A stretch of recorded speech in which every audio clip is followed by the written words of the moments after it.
Hello.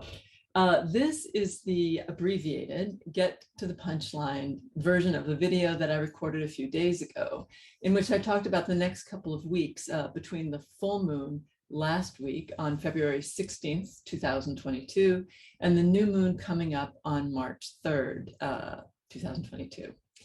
And in that reading, I talked about, what's happening and how we are to get through this period using both a combination of looking at the astrology and a multi-layered tarot reading. And so for those of you, for those tarot geeks, or for those of you or astrology geeks, or those of you trying to learn about either one of them, I have a link in the information to that video, and you can watch it. And that will give you the full breakdown of how I get to what I'm about to say right now. But for those of you in which you just want to know, what does that mean for me, or what does that really mean? This is the précis. This is the cliff notes. This is the basic what it says. So it was the basic message is this is a powerful time in which there's much to be said that's good.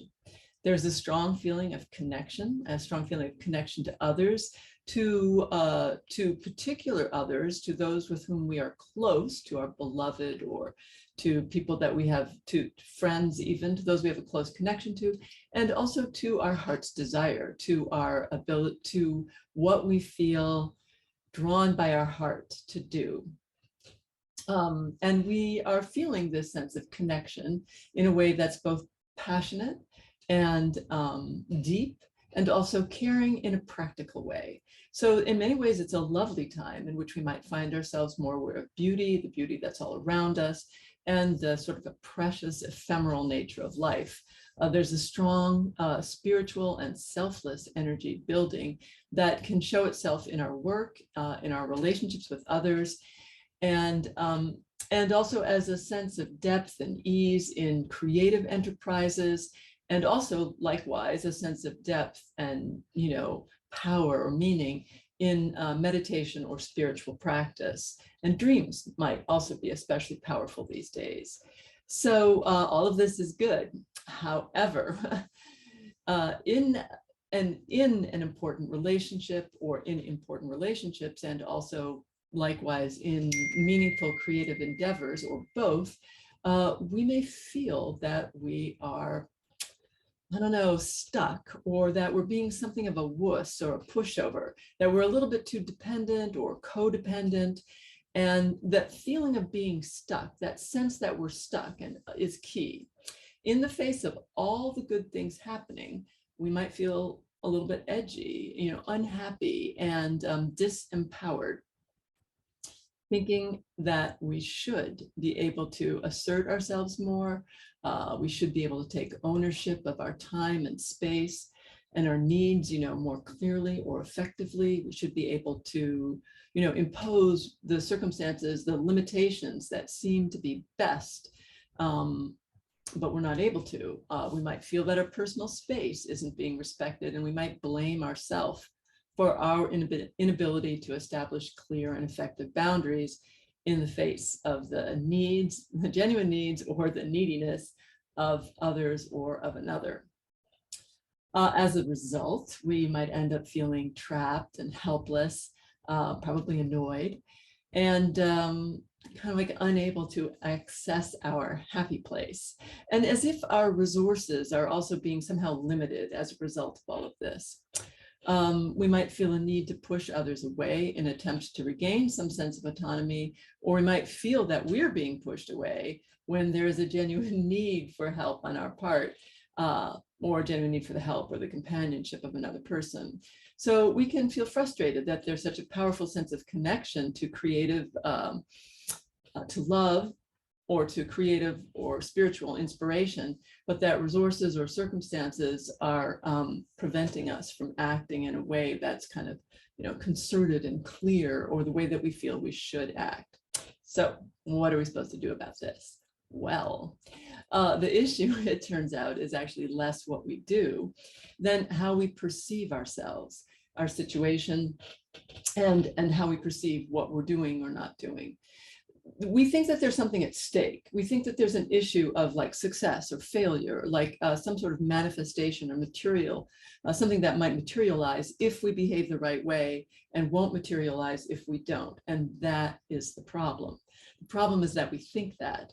The stakes that we think determine success or failure in our attempts to manifest some result are not what we think they are.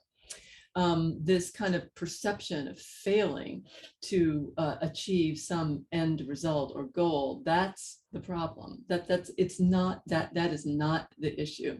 There's no issue of failure here, and you're not stuck, even though you feel like you are. The key is to kind of to go back to the center space, which is really a space of love and connection.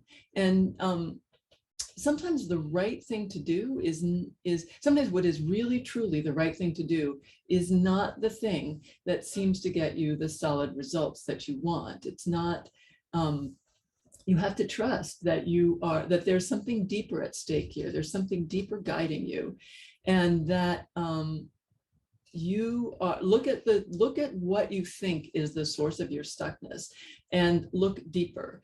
If you think that what you're doing, if you think that you are stuck and not doing something that's best or that's right, it's probably the case that you're not seeing it correctly. So don't look with eyes of judgment that are clouded by a perception of results.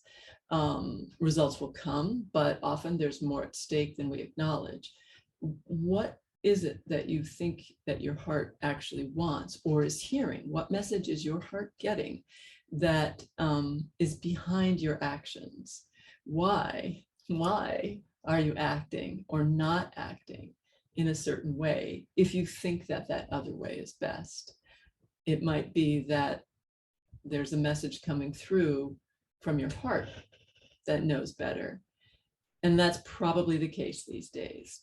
I can say that's probably the case because of the aspects as we move towards the new moon on March 3rd.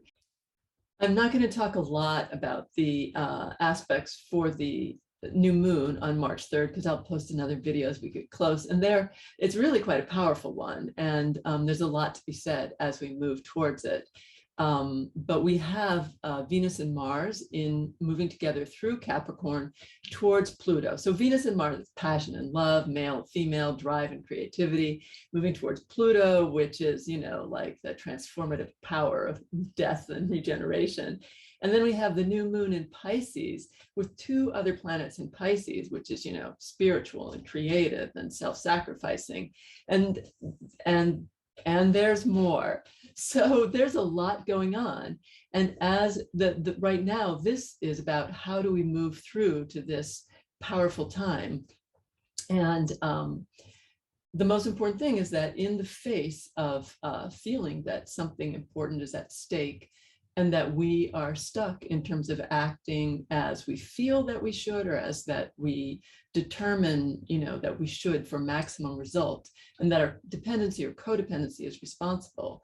As we move towards this new moon, we're asked to use a different metric for judging our actions and our behavior, and to acknowledge the validity, to acknowledge what it is that we are perceiving to keep ourselves stuck, and what might be true about it. If on the outside there's something going on that we don't think serves our best interests, perhaps we should look at what we think the stakes are. And if we're judging ourselves to have failed in some way, then it's definitely the case that we're not looking at the situation correctly, and that there's a truth of what's going on that is beyond what the material results seem to be, seem being the operative word. And in any event, whatever is going on, the ability to unstick ourselves is there, and it's not necessarily dependent upon taking the action that we somehow have determined in the past should be the right one. All right, so take a look at your heart, and see you with the new moon. Bye.